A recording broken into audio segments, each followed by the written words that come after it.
service strategy is very broad in scope, and it presents an opportunity for the city for a major service transformation for the way the city delivers its services to its residents, businesses and visitors.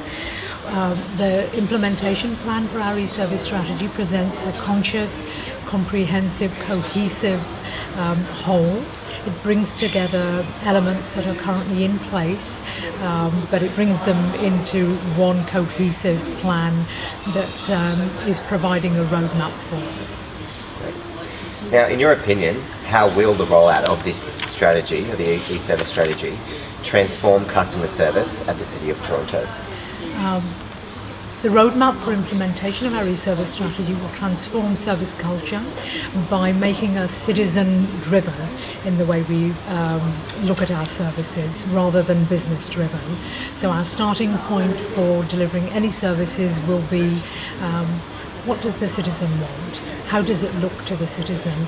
And that can be anything from how we present our services. So we want to make sure that our services are presented using consistent language, services are accessible to citizens across any channel that they choose. So one of the principles we're using is channel of choice, and that their services are available at citizens' convenience. Research shows that citizens want to do business anytime, anywhere, and that's their expectation of government services, and we want to be able to meet that expectation.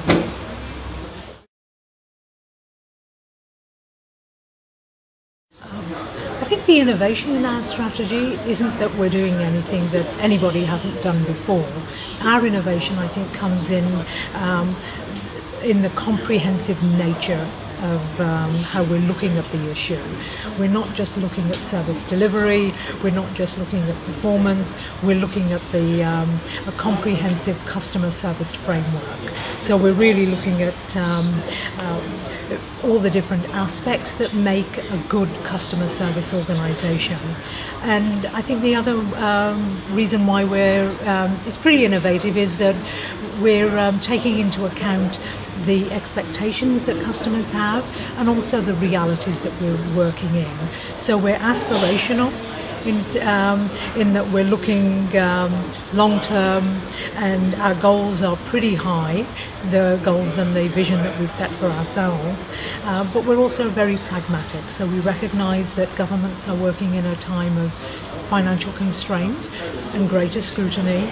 So one of the principles for our strategy is that we're firmly rooted in the realities that we find ourselves in, and we've accounted for those in the roadmap that we set for ourselves. We want to do something that's sustainable for the city.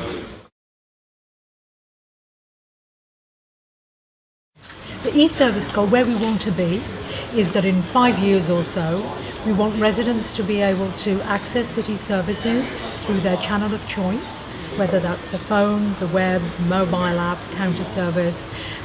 We want them to be able to transact their services when they want at their convenience. And we want to ensure that our citizens get a consistent service regardless of the channel that they come into. And all this whilst achieving efficiencies in the way we deliver services. So it's a pretty tall order. We know that expectations are changing. The globe is in the middle of a revolution. We're in the middle of a technology revolution with initiatives like Web 2.0, where the web is no longer just a page up on a computer, it's an interactive medium, and citizens want to use that medium to interact with the city. We're in the middle of a demographic revolution. We have anyone under the age of 35 has grown up with technology integral to the way they live their lives. And even seniors, people of all generations are embracing technology. We're in the middle of a social networking revolution. More and more, email is so yesterday. Every week almost there are new social networking applications, and there's an expectation that government will keep track and be responsive to those demands. public expectations are changing. Citizens expect a very high level of service from governments, and to some extent I think they expect a higher level of service than they would from the private sector.